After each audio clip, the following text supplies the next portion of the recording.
I'm Kourtney Smith. And I'm Elyse Sharp.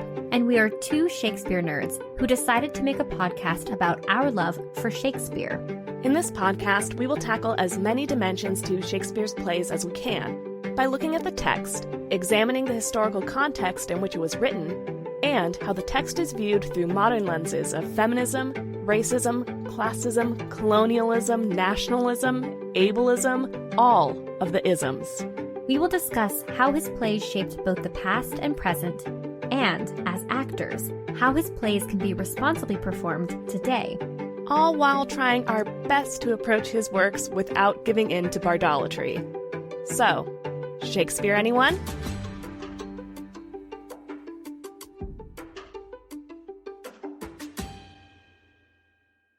Hello, listeners. This is Kourtney. Elyse and I are so thrilled to continue bringing episodes of Shakespeare Anyone to listeners like you for free. We do this out of our love for Shakespeare, theater making, scholarship, and decentering dead white men. We put a lot of hard work into research, recording, editing, and generally producing a podcast. With that said, I'm here to remind you all that we have a Patreon page if you want to support our current work and our future goals that we believe Patreon will help us achieve.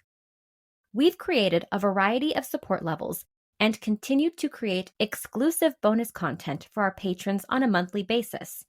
Our bonus content so far includes Shakespeare Stuff We Loved This Month posts, where we share the Shakespeare-related products we are obsessing over. Not only that, but we already launched bonus episodes. One is an extension on our conversation with Dr. Simone Chess about John Lilly's Galatea and early modern trans studies. And the second is a conversation with special guest Stephanie from Protest Too Much podcast, in which we review Joel Coen's Macbeth starring Denzel Washington and Frances McDormand. Elyse and I also discuss Shakespeare-adjacent content, like movies, TV shows, books, to name a few, and share those conversations exclusively to Patreon. These are incredible conversations you can unlock as a patron. We also have plans for additional bonus episodes, including more special guests, more film reviews, and even an Ask Us Anything. Distinguished patrons even receive exclusive voting power and snail mail.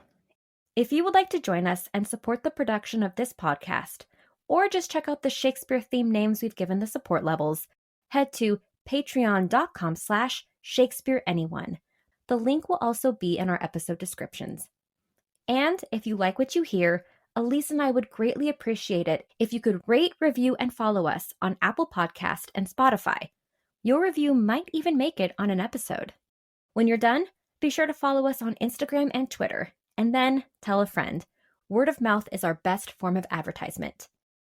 Thank you for listening and all of the support you give us and the podcast. Now, onto the episode. Welcome to another Shakespeare Anyone mini-episode. In these mini-episodes, we'll be exploring topics that are related to Shakespeare but aren't necessarily connected to whatever play we've been discussing. And they're mini because, well, they're shorter than our other episodes. They're like quartos if the regular episodes are folio editions. In today's episode, we'll be discussing the myth of changeling children. Now, before we dive in, we want to warn listeners that our discussion today will cover topics that may not be suitable for all listeners. Specifically, we'll be covering some ableist beliefs from the early modern period, sexual assault, and acts that involve the abuse and death of children. Please listen with care.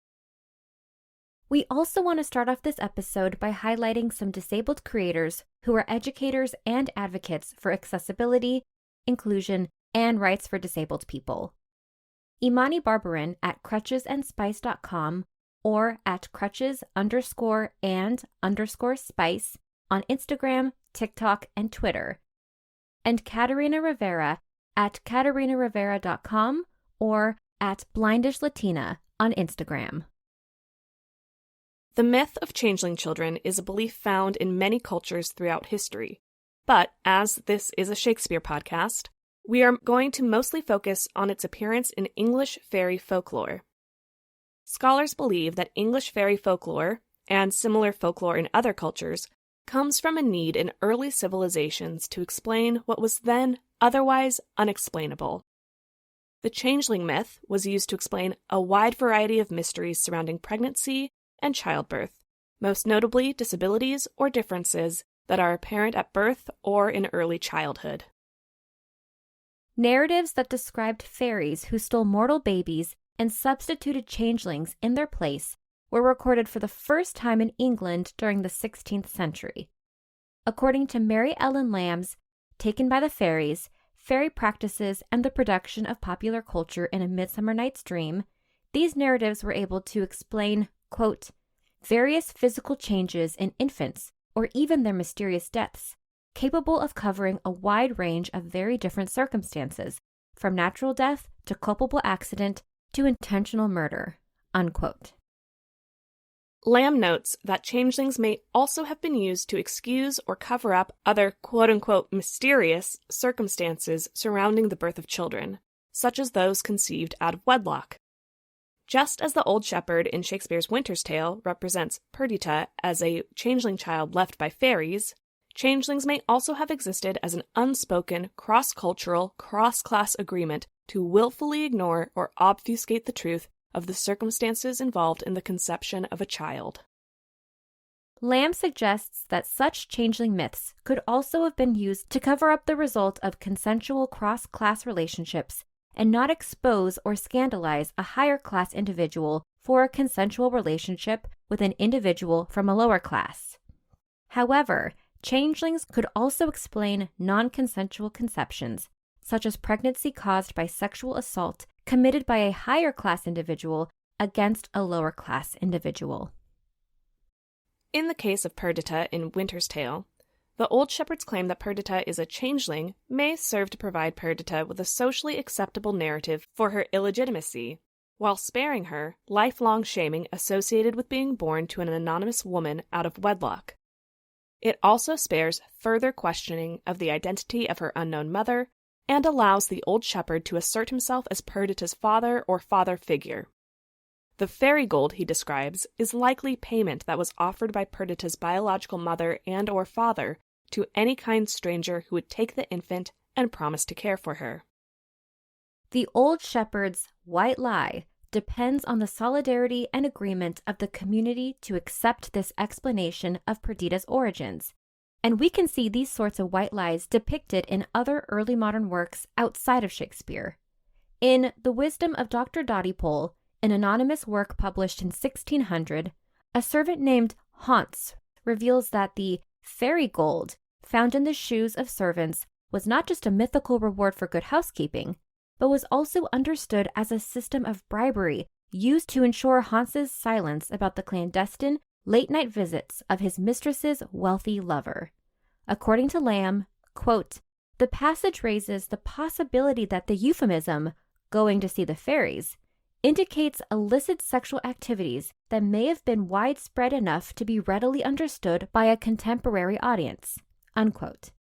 And like in The Winter's Tale, this mutual understanding involves a cross-class collaboration in order to succeed in evading the societal taboo against consensual premarital sex.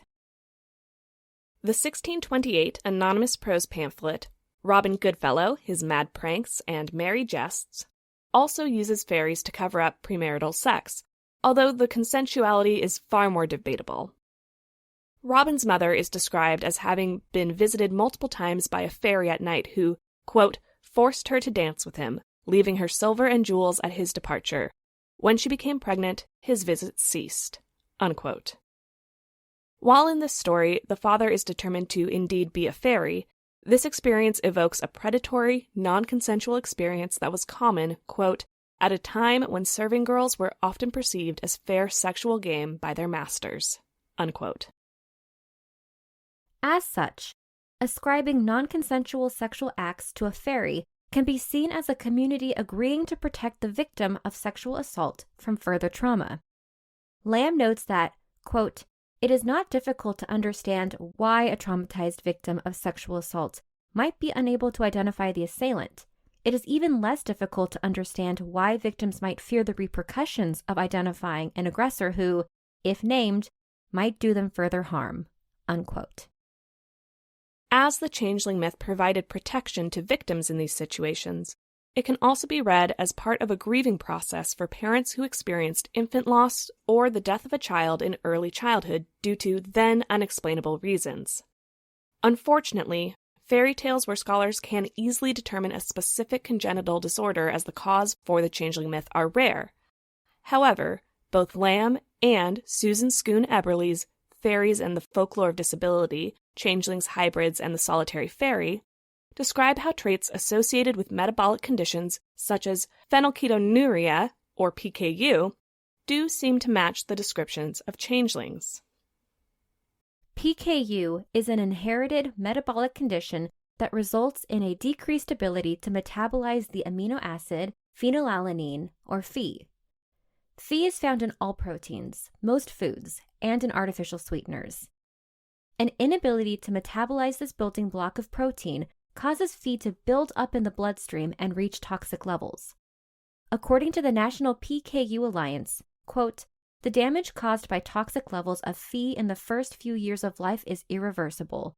Newborns affected by PKU usually do not show any signs of the disease at birth, but within the first few weeks of life, they begin to show neurologic disturbances such as epilepsy. If left untreated, the child is likely to experience behavior problems, developmental delays, and severe intellectual disabilities may occur," unquote. It is also worth noting that individuals with PKU often present with light skin, light hair, and blue eyes, even when their parents do not carry these traits. And if the condition progresses, their voice will be, quote, "characteristically whiny," unquote. Eberle prompts us to consider that, in fairy lore, there is a repeated preference of some fairies for blonde babies.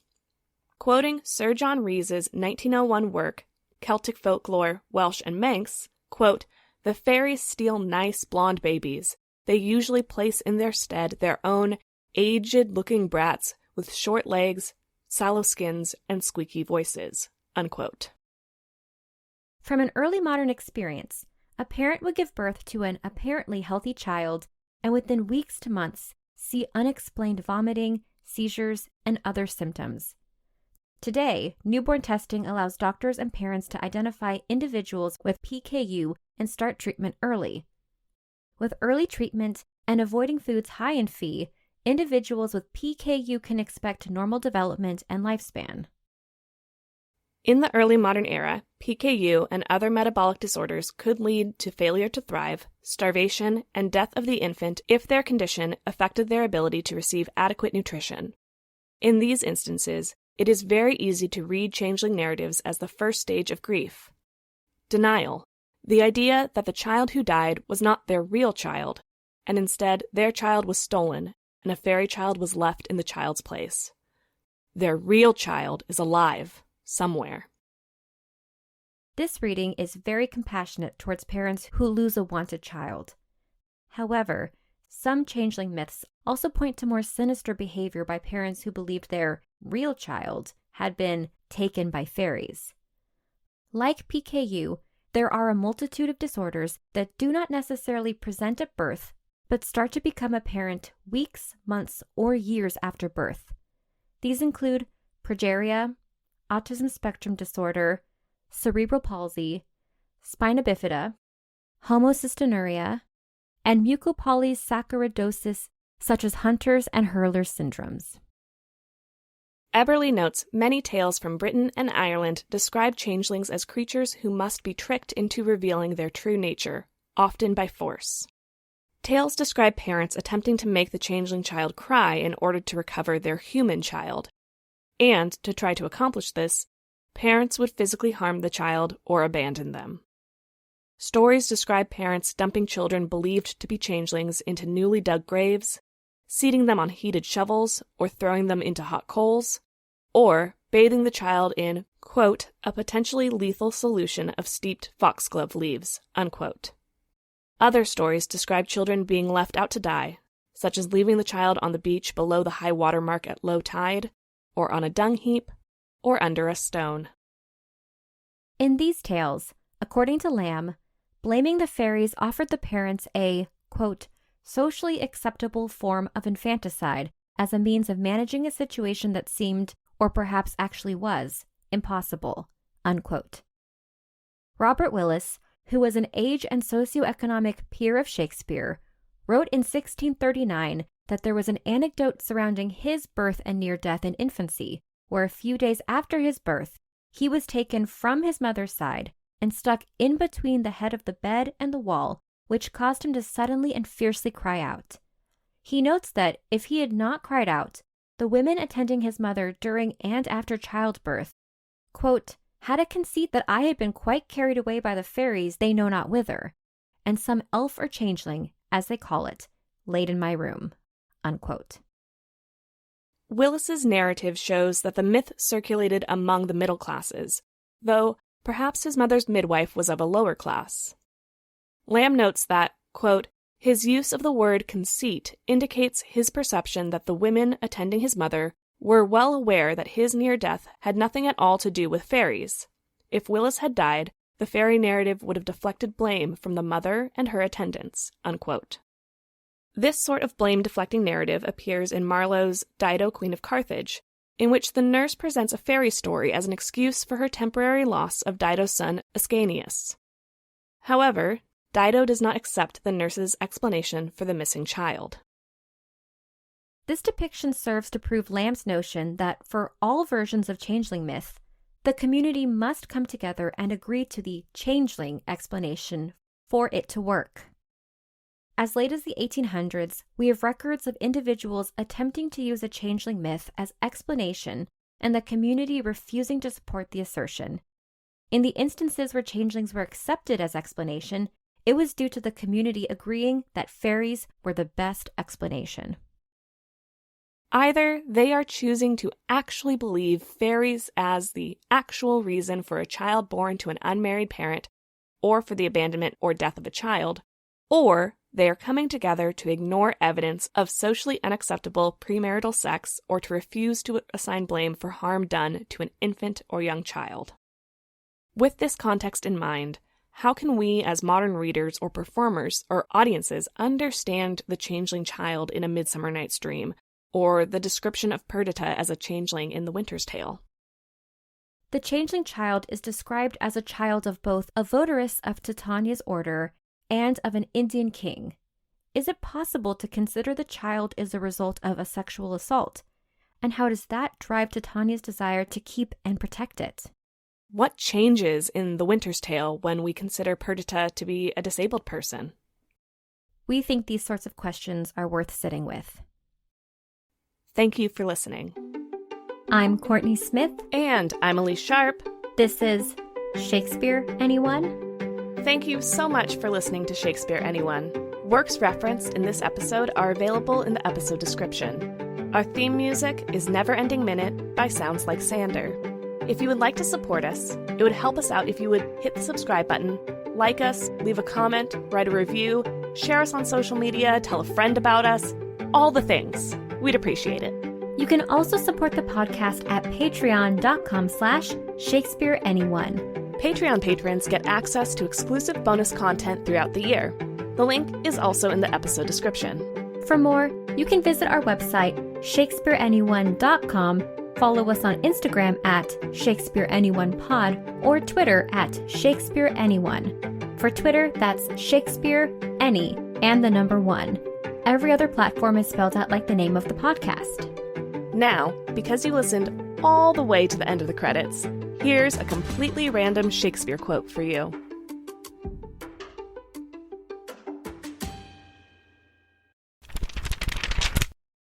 From Love's Labour's Lost, Act 5, Scene 2, said by Princess. I understand you not, my griefs are double.